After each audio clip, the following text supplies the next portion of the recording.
When you think about Georgia football, you think about running the ball. Great running backs have been a tradition in Athens for decades, but last season was a down year for RBU. The Bulldogs averaged their least yards per carry since 2011 at just 4.06, which ranked them 11th in the SEC and 84th nationally. And the run game is going to look a lot different in 2025.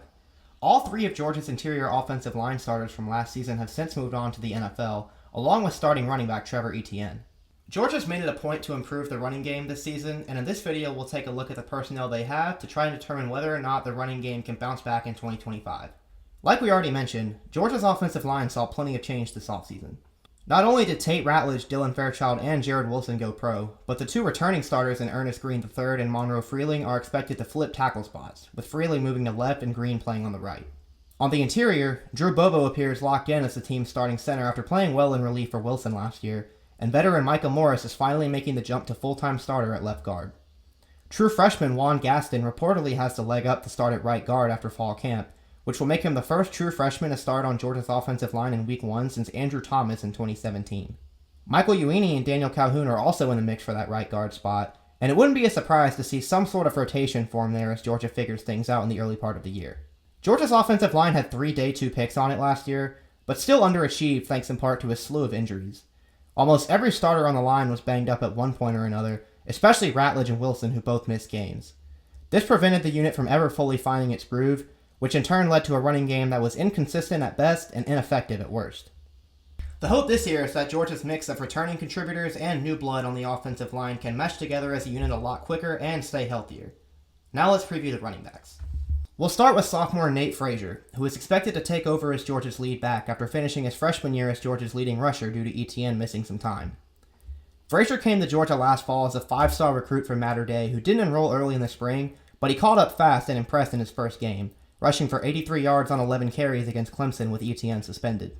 Frazier had some other great moments his freshman year, like his 136-yard 3-touchdown game against UMass or his game-winning score against Georgia Tech. But he also had his struggles, fumbling twice against Ole Miss and nearly losing a catastrophic fumble against Texas in the SEC Championship before Arian Smith bailed him out. Frazier's calling card as a runner is his explosiveness and ability to cut on a dime. He's a jitterbug in every sense of the word and truly dangerous in the open field. But his fumbles are an issue, and he has a mild case of CJ2K syndrome where he wants to turn just about everything into a big run. Offensive coordinator Mike Bobo spoke highly of Frazier and his work ethic this August, especially highlighting his improvements in pass protection. But he did say Frazier needs to stop looking for the home run all the time and get better at getting the, quote, dirty yards. Frazier has all the talent in the world and by all accounts the work ethic to match, and if he can put it all together this season, there's really no limits on the kind of player that he could become in this offense. Next, we'll go to incoming transfer Josh McCray. I already talked about him last week when we previewed 4 Georgia transfers who can make an impact this season, so go watch that if you haven't, but we'll briefly go over him here too. McCray transferred to Georgia during the late portal period in April after 4 seasons at Illinois.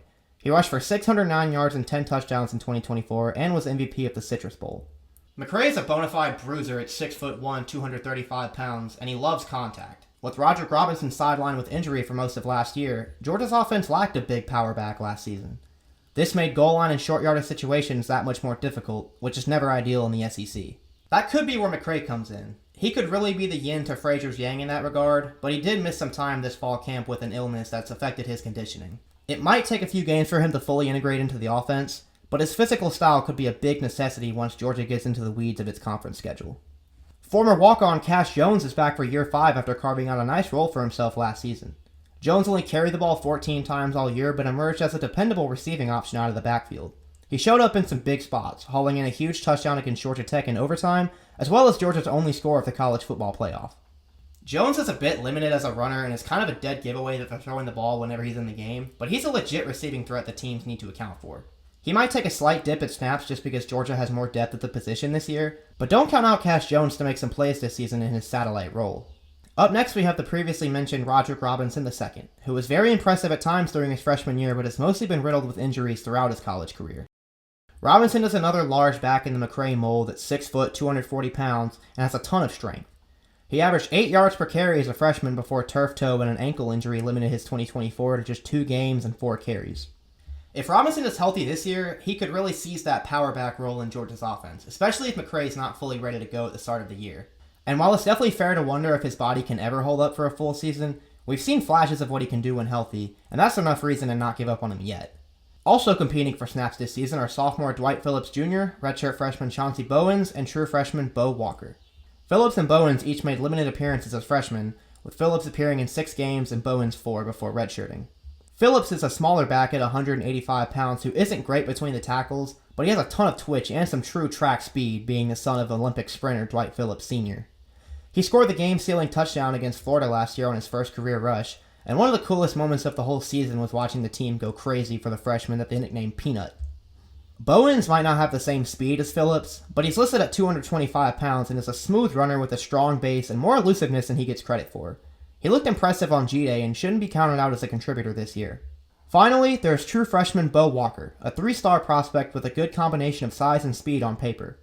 It'll be a challenge for him to make this rotation as a true freshman, but Walker was reportedly very impressive in the spring, and we've seen true freshmen make an impact at running back for Georgia many times before. So, will RBU be back in 2025? Well, a lot of that is dependent on the health situation. Running back being the most tackled position in football, and offensive line being, well, the trenches, will always be more susceptible to injuries than most positions, but Georgia had it particularly bad in 2024. Key players in both the backfield and up front missed time, which led to the running game never fully clicking. Kirby Smart has said that fixing the run has been a main focus of this offseason, and an improvement from last year is paramount if Georgia wants to make things at all easier for first-year starter Gunnar Stockton. The running back room this year has a lot more depth and a more varied stable of running styles, which should help not put too much tread on any one guy's tires. The Bulldogs will just have to hope and pray for better injury luck on the offensive line, which seems reasonable considering how bad it got last year. Throw in the growth that Frazier has reportedly made this offseason, and it's easy to see a path toward Georgia's running game improving this year. This might not be the loaded running back rooms from Smart's 2017 or 2018 teams, and ETN's loss is worth noting, but overall it's a deeper group than a year ago and should be a better one. The run game could very well be the difference between Georgia making a deep playoff run this year and not. Thank you for watching this video if you made it this far, and please subscribe to Georgia at the Voice of College Football for more Bulldogs content this season. We do a live show on Mondays at 7 p.m. and we would love to have you there.